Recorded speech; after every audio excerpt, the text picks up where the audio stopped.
SCP-122. No more monsters. Object Class Gator. Special Containment Procedures. SCP-122 is to be stored in a standard containment chamber containing a single electrical outlet. No personal dormitories are to be constructed within 500 meters of the containment area. At no time should SCP-122 enter an unpowered state. Several redundant power systems are to be maintained and inspected regularly. In the event of SCP-122-1 manifestation, 35 members of site personnel assigned to enact containment are to be deployed outside the containment chamber. If it becomes hostile, Procedure-99-Renmar is to be enacted. Due to the potentially disastrous side effects in the event of cross-contamination, at no point are SCP-122 and instances of SCP-3060 to be stored at the same facility. To enact Procedure-99-Renmar, all procedures are to assume specific positions in and around the containment chamber in order to prevent a containment breach. 2 subjects are to man a portable generator with which the equipment used in Procedure-99-Renmar is powered. 3 subjects are to be equipped with chemical irritants such as a byproduct of SCP-1837, which has been found to have an inhibitory effect on SCP-122-1 instances. After all instances of SCP-122-1 have been reduced to the point where entry is safe, 5 subjects are to enter the containment chamber and use an electrical extension cord from the generator to return SCP-122 to a powered state. These personnel are to be considered irrecoverable after entering SCP-122's containment chamber due to its effect. The remaining personnel are redundant. They will take the place of any incapacitated personnel. Description: SCP-122 is a children's nightlight in the design of a stylized shooting star. When it is in a powered state, SCP-122 lets off between 14 to 20 lumens. No manufacturer's mark is present on or within SCP-122's components. When in an unpowered state, SCP-122 will affect all subjects within a 500-meter radius of its own location. When the subject enter REM sleep, they will move into a comatose state, in which they will remain until SCP-122 is resupplied with power. While comatose, humanoid figures appearing to be composed of a black, slightly translucent mass will appear from any shadows around the subject. These figures are hereafter known as instances of SCP-122-1. Instances of SCP-122-1 exhibit signs of sapience and sentience, with physical abilities roughly equivalent to the affected subjects. They will attempt to locate as many human subjects as possible and expose them to SCP-122's effect. As more subjects are affected by SCP-122, its radius of effect will expand, with the maximum range seen in testing being over 2.7 kilometers. The SCP-122-1 instances will attempt to gather all sleep aids within the area of effect and apply them to the subjects. These objects have included insomnia medication, traditional medicines known to be used as treatment with insomniacs, pillows, blankets, mattresses, and bed frames, media such as lullabies. When in a powered state, SCP-122 will affect the sleep patterns of all subjects within its radius. If a subject awakens from a state of REM sleep while within SCP-122's radius, they will display signs of insomnia and will complain of unusual dreams. See Incident 122-1. SCP-122 was discovered within the Linnell Children's Hospital on Black. After several reports of SCP-122-1's manifestations reached locally embedded agents, When the area was investigated, it was found that all subjects within the building had been affected by SCP-122. Recovered documents indicate that a patient brought SCP-122 when being admitted. However, no record of the patient's identity has been found. Agents secured SCP-122 with a portable power source, and it was transported to Site-19. Addendum 122-B. SCP-122 reclassified to Keter following Incident 122-1. Moved to Arm Reliquary, Containment Area 02. Incident 122-1. On Redacted. 11 instances of SCP-122-1 breached containment, causing the death of over redacted members of site personnel and redacted casualties. Following recontainment operations, SCP-122's containment procedures were put under review. During this review, security footage of several maintenance personnel tampering with SCP-122's chamber lock was discovered. When questioned, the subjects claimed that they had done so under duress, saying that a canary was not allowing them to sleep until they released SCP-122. Affected subjects were given Class A amnestics, and containment procedures were revised. Upgrade to Keter requested.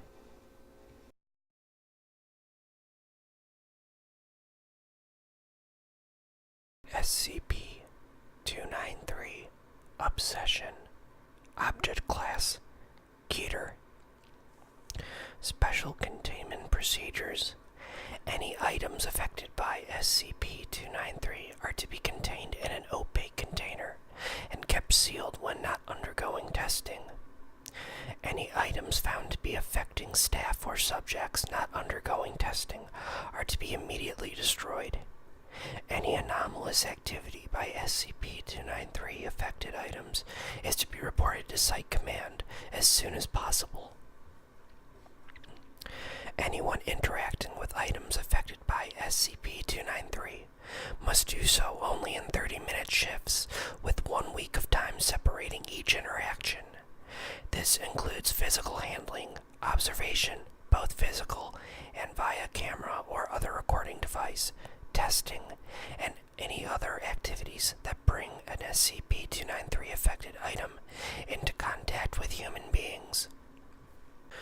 All staff working with SCP-293 affected items must submit to a psychological evaluation 3 times per week, to begin 2 weeks before interaction and extending for 3 weeks after the end of the interaction. Staff must also submit to any additional test as ordered by Site Command. Anyone found to be affected by SCP-293 will be placed in quarantine, and the item causing the effect is to be immediately destroyed. Any items used to interact with SCP-293 affected items are to be disposed of after 1 week. Description: SCP-293 is currently held to be some form of intangible force or presence. Questions have been raised regarding a possible intelligence behind SCP-293 in light of subjects' reactions. However, these are still unfounded. SCP-293 is most visible in its effect on human behavior and is only detectable in very advanced causes as a very slight auditory disturbance. This lack of presence forms the major issue with SCP-293 detection, as it is almost impossible to detect if items or people are infected by SCP-293 without long-term observation. SCP-293 bonds to physical items, in most cases small, lightweight items. However, larger items such as cars, trees, and in one case, a 2-story residential home are not unknown. SCP-293 will spread to new items if they are left in close, 2 meters or less, proximity for several weeks. SCP-293 does not appear to bond living things, and its effect is only visible in humans. It is unknown how SCP-293 spreads to new items, or what the criteria are for an item to be bonded. However, there appears to be a higher probability of bonding for items that can be easily carried, transported in a human hand. SCP-293 causes those affected by it to become progressively obsessed with the item it is bonded to. This process appears to be accelerated by observation and physical contact with the item affected by SCP-293. Subject will rapidly become withdrawn and antisocial and react violently to anyone attempting to touch or remove the item. Subject's action toward the bonded item will begin to take on parental aspects in 78% of cases, with the subject rocking, cleaning, and attending to the object as if it were not an inanimate object. Attempts to interrupt these rituals or bring attention to the inappropriateness of this behavior will cause the subject to enter an extreme state of fear, depression, or anger, which persists for an extended period of time. In many cases, the obsession and ritual cycle of SCP-293 will grow to the point where the object is unable to function normally, needing constant contact with the SCP-293 bonded item. Subjects will show a marked and progressive impairment of performance in simple tasks, such as preparing food, engaging in personal hygiene, or sleeping. In the 22% of cases with non-parental attachment with SCP-293, subjects may also begin to engage in personal abuse and damage, believing they are being ordered to do so. Mental and physical degradation in both cases are often directly related to the cause of death. Attempting to remove the item from the subject will cause the subject to enter a violent, fearful, depressed, hysterical, or one of many other mental states. These episodes are nearly impossible to end, except by the return of the item or several months of separation.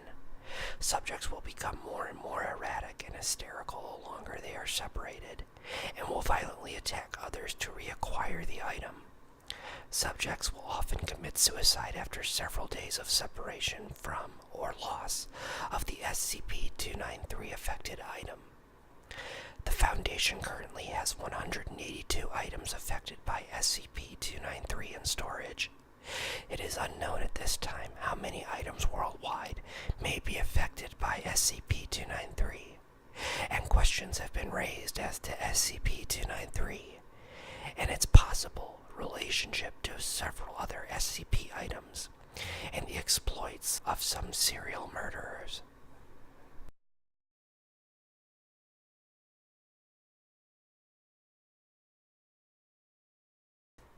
SCP-1193 Buried Giant. Object Class Safe. Special Containment Procedures. The borehole containing SCP-1193-01 is to be capped with a tungsten steel grate containing a lock, 2.5 centimeter endoscopy aperture. At 48-hour intervals, the borehole is to be endoscopically inspected to a depth of 4 kilometers for further manifestations of SCP-1193-01. Seismographic monitoring devices are posted at 2, 7, and 11 kilometer depths alongside the SCP-1193-01 borehole. Seismic readings consistent with subterranean movement are to be reported immediately to Site Director Iqbal. In the event of subterranean containment breach, containment staff are to execute Protocol 473A, severing SCP-1193-01 below the 5th elbow and backfilling remaining portions of the borehole with pressurized concrete. The basement containing SCP-1193 is to be monitored at all times by a Foundation interrogator. SCP-1193-02 is to be answered on or before the 3rd ring. Interrogators should attempt to elicit self-directed responses from SCP-1193-01. Responses with implicit size, body plan, location, or further manifestations are to be recorded in document SCP-113-2-LTR. Description: SCP-1193-01 is a genetically normal human arm of unusual length, located in a drainage pipe inside the basement of a telephone switching station in Scottsdale, Arizona. 10 centimeters below the drainage grate, the arm terminates in an unremarkable human hand of indeterminate gender. Upon initial examination, the arm was believed to extend through the drainage pipe to a depth of 35 meters. Subsequent endoscopic investigation demonstrated that the arm extends to at least a depth of 71 kilometers, passing without apparent difficulty through the Merovich discontinuity and the upper mantle, with regularly spaced elbows every 4 kilometers. Elbows below a depth of 26 kilometers are slightly retroflexed to accommodate a 9-degree southward bend in the drainage borehole. Continued endoscopic investigations into the SCP-1193-01 borehole is suspended due to presently intractable engineering constraints. Communications via SCP-1193-02, mostly concerning SCP-1193-01's oven and refrigerator, indicate that SCP-1193-01 may lack conventional thermoreception, and that it is experiencing no substantial discomfort despite borehole temperatures in excess of 674 degrees centigrade. SCP-1193-02 is a GPO 746 telephone, topaz yellow, manufactured in 1971. Its dimensions preclude it having been delivered to the site via the borehole. Containment's team present working theory is that it was installed topside for the purpose of communicating with SCP-1193-01. Installation was conducted by unknown parties by unknown means for unknown purposes. The rotary dial has been glued into place, rendering it unsuitable for outgoing phone calls. It is attached to a conventional twisted pair line, which enters the drainage pipe containing SCP-1193-01 and descends parallel to SCP-1193-01 until endoscopy is no longer practicable. At between 0838 and 10:34 hours, Mountain Standard Time, each weekday the phone will ring 5 times. If answered, an unidentified voice will willingly engage in conversation with SCP personnel. The voice on the other end of the line invariably claims to be a human being, and regularly mistakes the individual on the other end of the phone for an authority figure. Interrogation to date has therefore been relatively uncomplicated. Notable parallels exist: information elicited via SCP-1193-02 and demonstrable facts about SCP-1193-01. To date, anomalous information received via SCP-1193-02 has included reference to human features, but an anomalous body plan, reference to insensitivity to heat or cold, reference to a cousin or other relative who will soon arrive to pick him up, references to discomfort and boredom at confinement, references to minor seismic events along the Little Chino Fault Complex, references to discomfort at having a limb or other body part restrained, as by handcuffs, a jelly jar, a pipe, a cast, or in one instance, a gopher hole. At present, data related to SCP-1193-01's size, physical form, and body plan beyond the parts visible through endoscopic investigation should be regarded as provisional. For contingent protocol and physiological testing data, consult document RTMR-Delta. Transcript SCP-1193-2-LTR-7.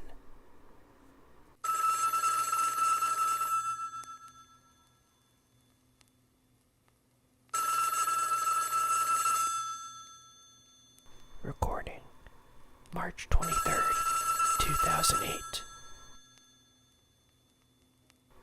9:48 a.m.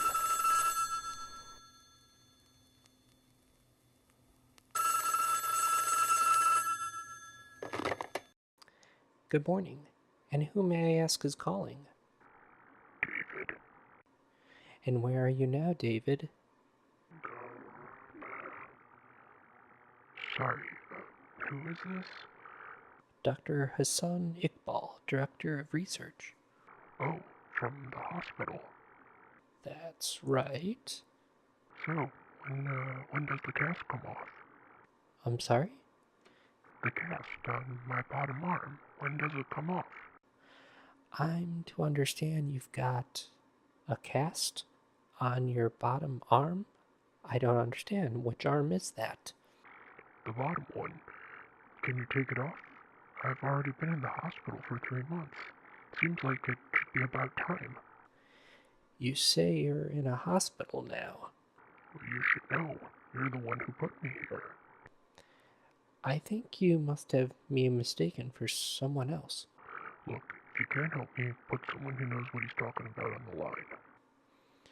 I'm afraid I'm the only one here.